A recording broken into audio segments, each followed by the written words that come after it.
नमस्कार स्टूडेंट, सीजीप Vyapam PSC class in all in one में आप सभी का स्वागत है। आज के हमारे वीडियो का टॉपिक है बाल विकास एवं शिक्षा शास्त्र।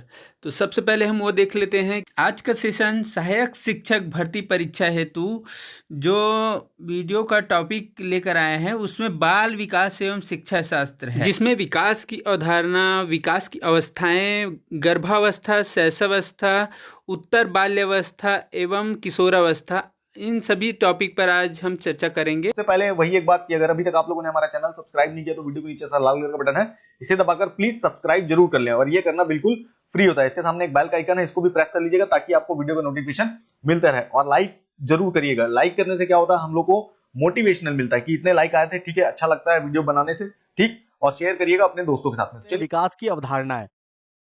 तो देखिए, विकास की अवधारणा हम यदि किताब की जो है वो डेफिनेशन को देखेंगे कि विकास डेवलपमेंट क्या है, ठीक है। तो क्या होता है, विकास जीवन प्रत्यंत चलने वाली एक निरंतर प्रक्रिया है।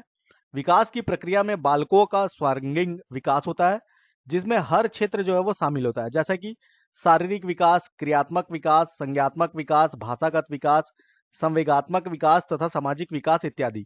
ये सारी जितने यहाँ पर विकास की जो है वो माध्यम दिया गया है, जैसे कि संज्ञात्मक विकास, भाषागत विकास, संवेगात्मक विकास, तो ये सारा जो है हमारा अगला जो टॉपिक होगा उसके अंदर में ये कवर होगा, ठीक है। तो ये हो गई एक जो है किताबी भाषा का जो है डेफिनेशन। अब हमारी तरीके से जब हम विकास को परिभाषित करते हैं, मतलब विकास क्या है, तो यहाँ से समझने की कोशिश करिएगा कि किसी व्यक्ति में किसी नवीन क्षमता, आदत या आकृति के जन्म लेने की वजह से हुआ परिवर्तन ही क्या कहलाता है, विकास कहलाता है, ठीक है। देखिए क्या होता है, जब एक बच्चा पैदा होता है तो क्या वह तुरंत विकास कर लेता है, ठीक है, या विकास हो जाता है क्या उसके अंदर में? तो ऐसा नहीं होता है।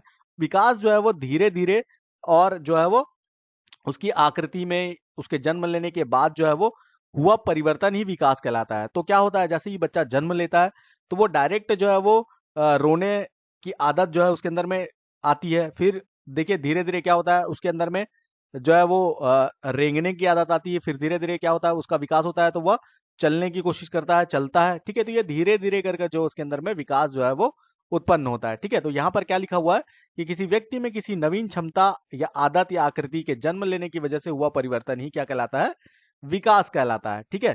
तो एक बच्चा जब जन्म लेता है तो वह इस प्रकार जो है वो धीरे धीरे कर विकास करता है। अब देखते हैं, देखिए यहाँ पर दो चीजें जो महत्वपूर्ण होती है वो होता है विकास और वृद्धि। तो वृद्धि और विकास ये दोनों चीजें क्या होती है, दोनों अलग चीजें, दोनों एक समान चीजें नहीं है।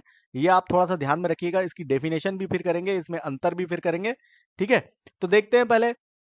तो देखिए, वृद्धि में होने वाले बदलाव सिर्फ शारीरिक व रचनात्मक ही होते हैं, ठीक है। जो वृद्धि होता है उसके अंदर में कौन से बदलाव होते हैं, तो शारीरिक और रचनात्मक विकास ही होते हैं। वृद्धि केवल परिपक्व अवस्था तक ही सीमित होती है।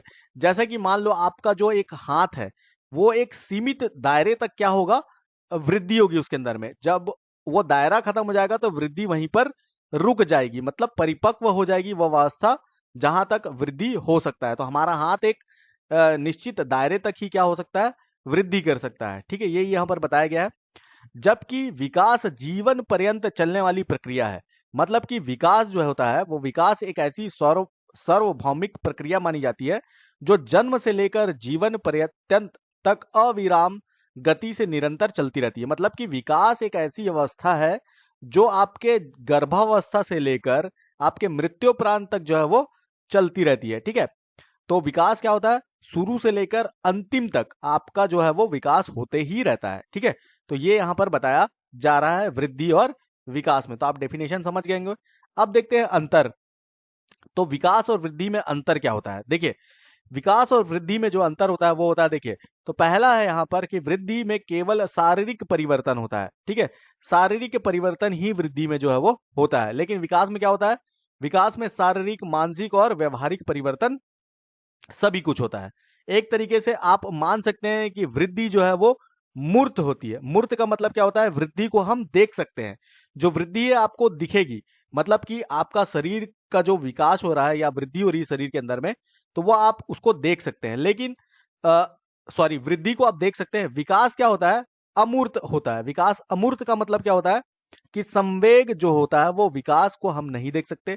मतलब कि भाषागत अगर विकास हो रहा है तो उसको हम नहीं देख सकते, अमूर्त अवस्था में होता है विकास, लेकिन वृद्धि को हम देख सकते हैं। ठीक है, वृद्धि मात्रात्मक होती है और ये एग्जाम में पूछा जाता है कि वृद्धि कैसी होती है। तो वृद्धि जो होती है वो मात्रात्मक होती है। मात्रात्मक का मतलब क्या होता है कि हम वृद्धि को माप सकते हैं।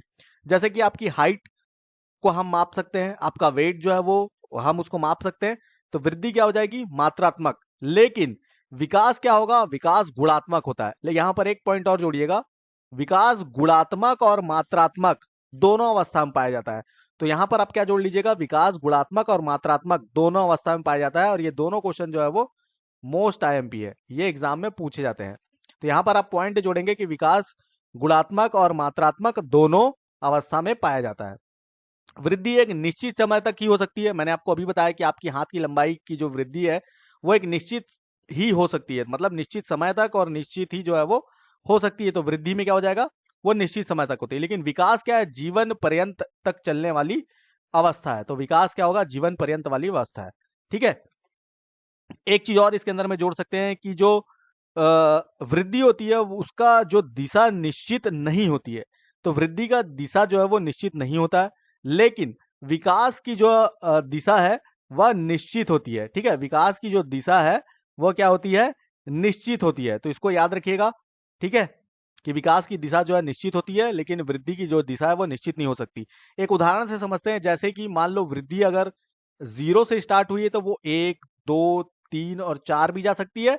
और वृद्धि जो है वो -1, -2 और -3 भी हो सकती है। इसीलिए वृद्धि जो है वो निश्चित हो सकती है, सॉरी, वृद्धि जो है निश्चित नहीं होती है। और विकास जो है वो सिर्फ एक ही मार्ग में होता है, मतलब कि आपके गर्भावस्था से लेकर आपके मृत्यु प्रांत तक विकास जो है वो एक ही जो है वो उसमें दिशा में चलता है। ठीक है, मानव में वृद्धि जो है वो कोशिका विभाजन से होती है और विकास जो है वो वातावरण के साथ परिपक्वता व अंत क्रिया से होता है। ठीक है, वृद्धि विकास का एक भाग है और विकास एक व्यापक जो है वो क्षेत्र है। ठीक है, वृद्धि केवल एक निश्चित भाग या अंग की दर्शाई गई होती है, लेकिन विकास जो है वो विकास के अंतर्गत संपूर्ण भागों में जो है वो परिवर्तन होता है। वृद्धि का आकलन मात्रात्मक होता है, विकास का आकलन जो है वो गुणात्मक है, जो विभिन्न परिस्थितियों के द्वारा होता है। तो यहां पर थोड़ा सा जोड़ लीजिएगा कि गुणात्मक और मात्रात्मक जो है वो दोनों होता है विकास। ठीक, तो ये इनका जो है वो डेफिनेशन है। एक चीज और इसके अंदर में जोड़िएगा कि कुछ समय बाद जो है वो वृद्धि जो है वो रुक जाती है। अच्छा, इसको तो हमने कर लिया, लेकिन जो है वो विकास जो है वो आजीवन जो है वो चलता रहता है। गर्भ से लेकर मृत्यु तक जो है वो विकास जो है वो होता रहता है। तो ये कुछ डेफिनेशन है, इसको हमेशा याद रखिएगा। ठीक है, आगे चलते हैं। विकास के सिद्धांत। देखिए, विकास के बहुत सारे सिद्धांत है। ठीक है, किताबों में यदि आप लोगों ने पढ़ा होगा या देखा हो तो आप लोगों को मालूम होगा, लेकिन यहाँ पर जो है वो हम बहुत सारे जो है वो उसके विकास के सिद्धांत करेंगे, तकरीबन 11-12, जिसके अंतर्गत में हम विकास के सिद्धांत में देखेंगे व्यतिक भिन्नता सिद्धांत। ठीक है, असमान गति का सिद्धांत, निरंतर विकास का गति के सिद्धांत, सरल से जटिल का सिद्धांत, सिरोमुखी सिद्धांत, समीप से दूर मतलब केंद्र से बाहर का सिद्धांत। ठीक है, वर्तुलाकार विकास, एकीकरण विकास, वंशानुक्रम एवं वातावरण विकास। ठीक है, निश्चित क्रम का विकास का सिद्धांत। तो ये सारा कुछ जो है वो देखने वाला है। तो देखिए, यहां पर पहला देखते हैं व्यतिक विभिन्नता का सिद्धांत। ठीक है, तब ये क्या होता है? देखिए, यहां पर क्या लिखा हुआ है कि व्यतिक विभिन्नता का अर्थ है कि दो व्यक्तियों में परस्पर अंतर, प्रत्येक व्यक्ति किसी गुण, आकार अथवा प्रकृति में दूसरे से भिन्न होता है। संसार का कोई व्यक्ति नहीं है जो दूसरे व्यक्ति से पूरी तरह से मिलता जुलता हो। यही होता है व्यतिक का भिन्नता का सिद्धांत। ठीक है, अब इसको सरल भाषा में समझने की कोशिश करते हैं। तो दुनिया का कोई दो लोग जो होंगे वो बराबर नहीं होंगे, या यदि आप मान लें कि दो जुड़वा बच्चे भी होंगे तब भी उनमें समानता नहीं होगी। ठीक है, और वो विकास की दर भी जो है उनके दर में समान नहीं होगी। वो अपने अपने हिसाब से जो है वो विकास करेंगे। वो दोनों का विकास जो है वो परस्पर एक समान नहीं होगा। यही ये जो होता है व्यतिक का जो है वो सिद्धांत होता है। दूसरा है असमान गति का सिद्धांत। तो असमान गति, इसके अंदर में क्या होता है कि शारीरिक विकास जो है वो असमान होती है। ये तो अभी हमने ऊपर पढ़ लिया ना कि असमान गति जो होती है वो शारीरिक विकास असमान होगी। देखिए, यहां पर देखिए उदाहरण से समझते हैं। जैसे कि क्या होगा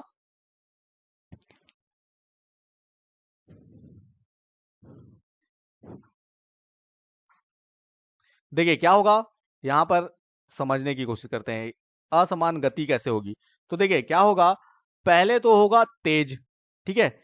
क्या होगा यहाँ पर, पहले तेज होगा, तेज जब होगा तो वो होगी अवस्था क्या हो जाएगी, सैस्वा अवस्था, ठीक है। उसके बाद में यहाँ पर क्या हो जाएगा, धीमा। धीमा किसमें हो जाता है, वो हो जाता है बाल्यावस्था में। बाल्यावस्था में क्या हो जाएगा, धीमा। उसके बाद फिर से जो है वो किशोरावस्था में क्या हो जाएगा, तेज। उसके बाद फिर क्या हो जाएगा, धीमा।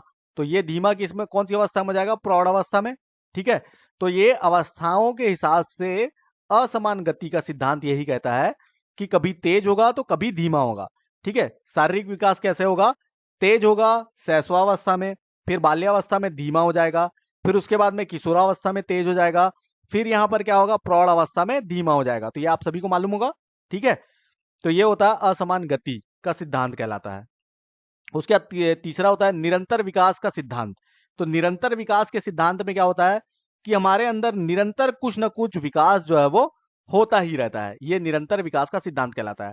तो यह सिद्धांत मानता है कि विकास अचानक नहीं होता, बल्कि विकास की प्रक्रिया जो है वो धीरे धीरे पहले से ही चलती रहती है, परंतु इसकी गति में बदलाव आते रहता है। अर्थात कभी विकास तीव्र गति से होता है तो कभी निम्न गति से होता है। जैसे कि मैंने आपको एक उदाहरण से समझा दिया कि शैशवावस्था में जो है वो तेज होगा, धीमा होगा बाल्यावस्था में, फिर तेज हो जाएगा किशोरावस्था में, और फिर धीमा हो जाएगा प्रौढ़ अवस्था में। तो निरंतर विकास की गति जो है वो इस प्रकार जो है वो चलती रहती है। फिर चौथा है सरल से जटिल विकास का सिद्धांत। तो यह सिद्धांत मानता है कि विकास जो है वह सरल से जटिल की ओर होता है या दिखता है, ठीक है। तो सरल से जटिल की ओर दिखना, इसको भी एक उदाहरण से समझते हैं।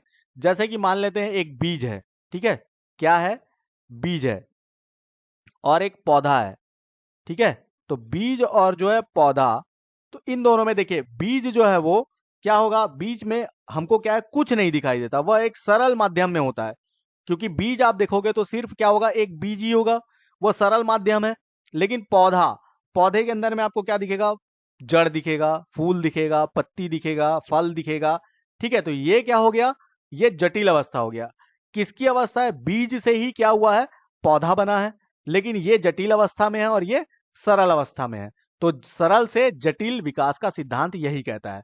किस प्रकार गर्भावस्था में क्या होता है, केवल जो है वो पहले क्या होता है, जब गर्भ धारण होता है तो पहले केवल जो है वो सर बनता है, लेकिन 9 महीने के अंदर होते होते क्या हो जाता है, क्या होता है, हाथ पैर शरीर ये सब जो है वो दिखने लग जाता है। तो सर जो है वो सरल अवस्था हो जाता है, और जो पूरा शरीर जब बन जाता है तो वो जटिल अवस्था कहलाता है। यही बीज और पौधे के उदाहरण से आप इसको समझ सकते हैं। फिर आता है पांचवा सिरोमुखी विकास का सिद्धांत। तो यह सिद्धांत मानता है कि विकास सर से पैर की तरफ होता है, तो इसको हम कहते हैं सिरोमुखी विकास का सिद्धांत। उसके बाद छठवां होता है समीप दूराभिमुखी विकास का सिद्धांत। तो समीप से दूर का विकास हम इसको कहते हैं, समीप से दूर केंद्र से बाहर की ओर का सिद्धांत हम इसको कहते हैं, ठीक है।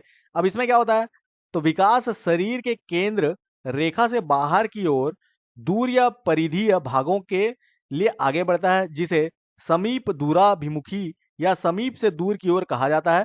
शरीर का मध्य भाग शरीर के बाहरी भाग की तुलना में तेजी से विकसित होता है। मतलब क्या होता है कि हमारा सबसे पहले क्या होगा, केंद्रीय संरचना या केंद्रीय अंग सबसे पहले विकसित होंगे। जैसे कि मान लीजिए कि हमारा सर और हमारा धड़ जब विकसित हो जाएगा, उसके बाद में ही जो है वो हमारे हाथ और जो है पैर जो है वो विकसित होंगे, ठीक है। यही यहाँ पर बताया गया है कि मतलब कि केंद्रीय अंगों का पहले विकास होता है, उसके बाद में जो है वो बाकी अंग जो है वो विकास करते हैं, ठीक है। सातवां वर्तुलाकार विकास का सिद्धांत। अब वर्तुलाकार विकास का सिद्धांत क्या होता है, तो विकास लंबवत सीधा न होकर वर्तुलाकार आकार का होता है। अब वर्तुलाकार का आकार का मतलब क्या है, इस प्रकार जो है वो होता है, ठीक है। विकास जो है वो वर्तुलाकार अवस्था होता है, मतलब वो इस प्रकार होता है। देखिए क्या होता है, एक सिंपल सा एक उदाहरण देखिएगा।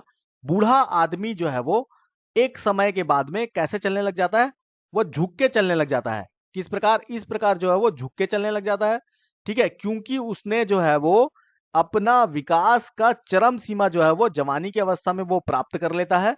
उसके बाद फिर वो ढलान की अवस्था में आ जाता है, मतलब कि वो वर्तुलाकार के सिद्धांत पर कार्य करता है।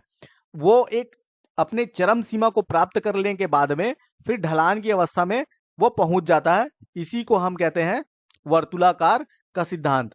आप ग्राफ के माध्यम से भी यदि देखेंगे तो एक मनुष्य जो है वह अपना जीवन जो है वो इस प्रकार जीता है, ठीक है।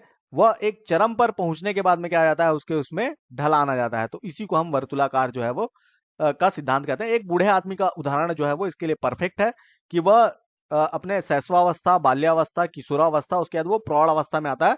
मतलब उसका शरीर की तरफ जो है वो झुकाव हो जाता है एक चरम के बाद में, ठीक है।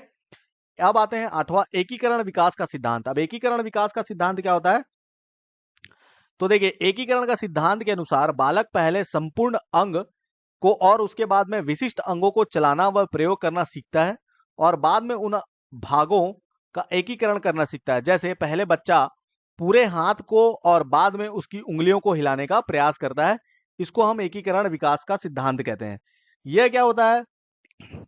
सरल भाषा में हम इसको क्या कह सकते हैं कि जब एक बच्चा होता है तो वो बच्चा जो है वो शुरू में जो है वो सिर्फ अपना शरीर चलाना जानता है।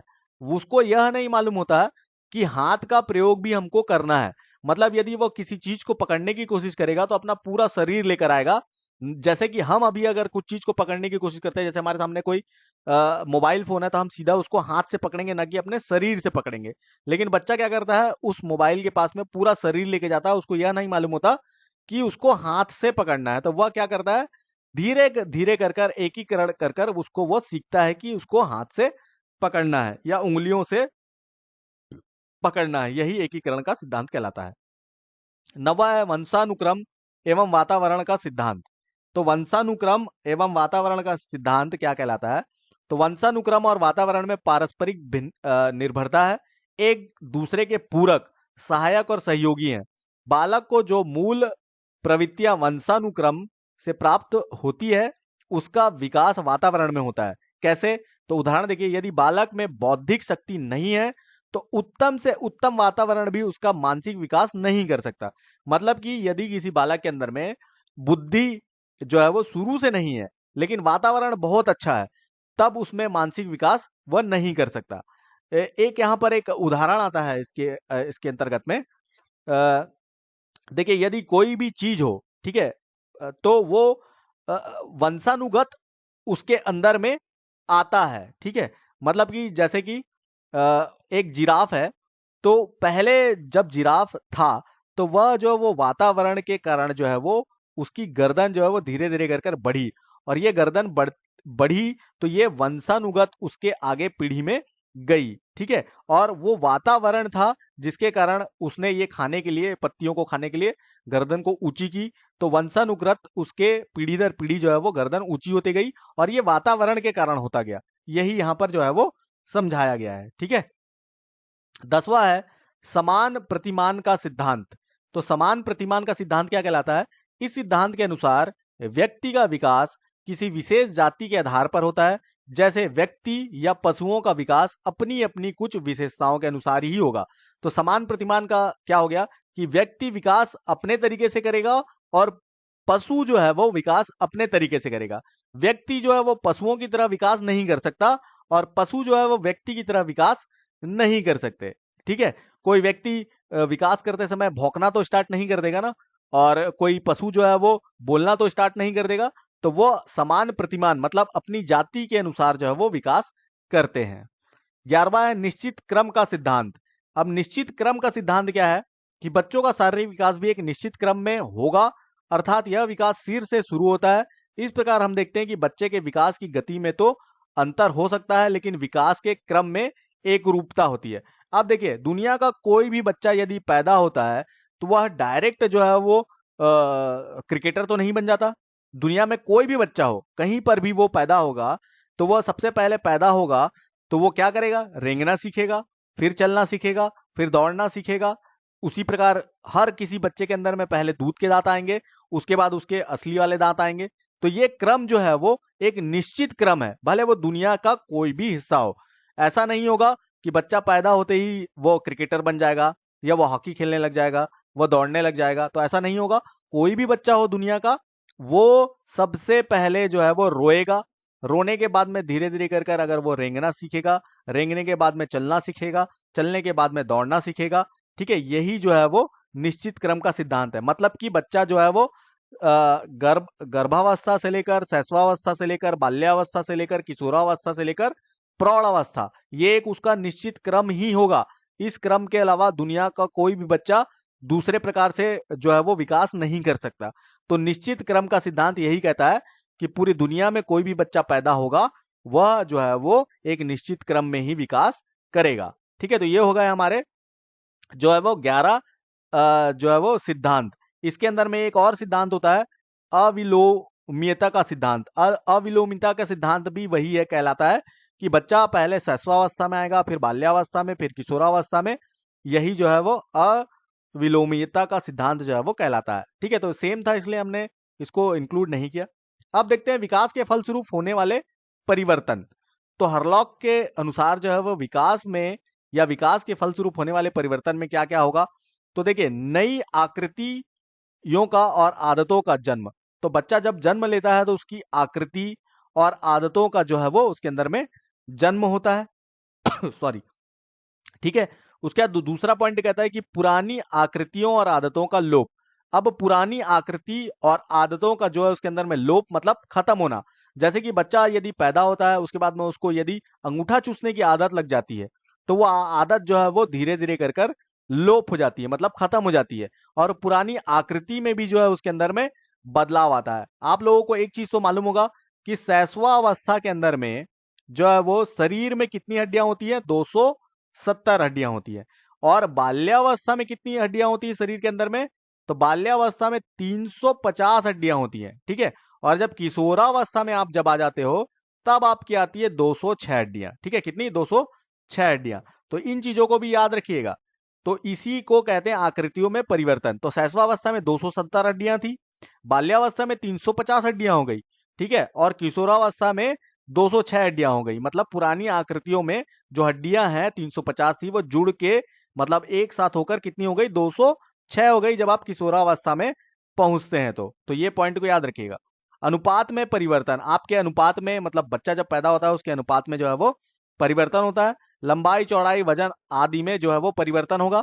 तो लंबाई चौड़ाई जब जैसे जैसे आप विकास करते जाओगे आपके लंबाई चौड़ाई वजन आदि में परिवर्तन होगा। तो ये जो 4 चीजें हैं ये कभी नहीं बदल सकती, दुनिया का कोई भी बच्चा हो। नई आकृतियों और आदतों का जन्म होगा, पुरानी आकृतियों और आदतों का लोप हो जाएगा, अनुपात में परिवर्तन होगा, लंबाई चौड़ाई वजन आदि में जो है वो परिवर्तन होगा। ठीक है, तो इन चीजों को हमेशा याद रखिएगा। अब उसके बाद आगे चलते हैं, विकास को प्रभावित करने वाले कारक। अब देखिए, विकास को प्रभावित करने वाले कारक कौन कौन से हैं। तो उम्र जो है वो प्रभावित करता है विकास को, लिंग जो है वो प्रभावित करता है, पोषण जो है वो प्रभावित करता है, वंशानुक्रम जो है वो प्रभावित करता है, वातावरण प्रभावित करता है, संस्कृति प्रभावित करती है, आर्थिक दशा प्रभावित करता है, और क्या प्रभावित करता है, अधिगम जो है वो, अधिगम किसको कहते हैं, सीखना, वो प्रभावित करता है, बुद्धि प्रभावित करती है, ग्रहण शक्ति जो है वो भी प्रभावित करती है। चलिए एक एक करके थोड़ा सा देख लेते हैं इनके बारे में। इनको आप सिर्फ इस हिसाब से भी याद रखेंगे तो भी चलेगा, लेकिन इनको फिर भी देख लेते हैं। जैसे कि उम्र, तो देखिए पैदा होते ही तो दाढ़ी नहीं आ जाती है आप लोगों की। ठीक है, तो उम्र जो है वो बहुत प्रभावित करता है। तो उम्र के साथ में ही विकास जो है वो आपका होता है। पैदा होते ही आपके दाढ़ी मूछ उग नहीं जाती है। ठीक है, एक उम्र के हिसाब से जैसे जैसे आप बड़े होते जाएंगे वैसा वैसा जो है वो आपका जो है वो विकास जो है वो प्रभावित होगा। ठीक है, विकास को प्रभावित करेगा आपका उम्र। लिंग, लिंग जो है वो बालक बालिकाओं में लिंग जो है वो बहुत ज्यादा प्रभाव करता है। बालिकाएं जो है वो बालक के मुकाबले जो है वो जल्दी से क्या हो जाते हैं, मैच्योर हो जाते हैं। 12 से 14 वर्ष तक की उम्र में बालिकाएं जो है वो बालक की अपेक्षा बहुत ज्यादा तीव्र गति से जो है वो क्या करती हैं, ग्रोथ करती है। तो ये लिंग वाला जो है वो थोड़ा सा पढ़ लीजिएगा। पोषण, देखिए पोषण तो सबसे ज्यादा इंपॉर्टेंट है। पोषण का गहरा प्रभाव पड़ता है। यदि अच्छा पोषण नहीं मिलेगा तो विकास नहीं होगा। आप अच्छा खाएंगे नहीं, आप अच्छा अच्छे से मतलब पोषण युक्त भोजन नहीं करेंगे तो आप कुपोषण का शिकार हो जाएंगे। तो पोषण जो है वो बहुत गहरा प्रभाव पड़ता है विकास में। वंशानुक्रम, तो वंशानुक्रम के अंदर में तो देखिए बहुत सारी चीजें जो है वो आप लोगों के अंदर में आती है। तो वंशानुक्रम के अंदर में देखिए जीन्स के सप्लाई होती है आपके माता पिता से आपके अंदर में। तो बुद्धि, ग्रहण करने की शक्ति, तर्क शक्ति, समस्या का समाधान, ये सब जो है वो वंशानुक्रम से आपको मिलता है।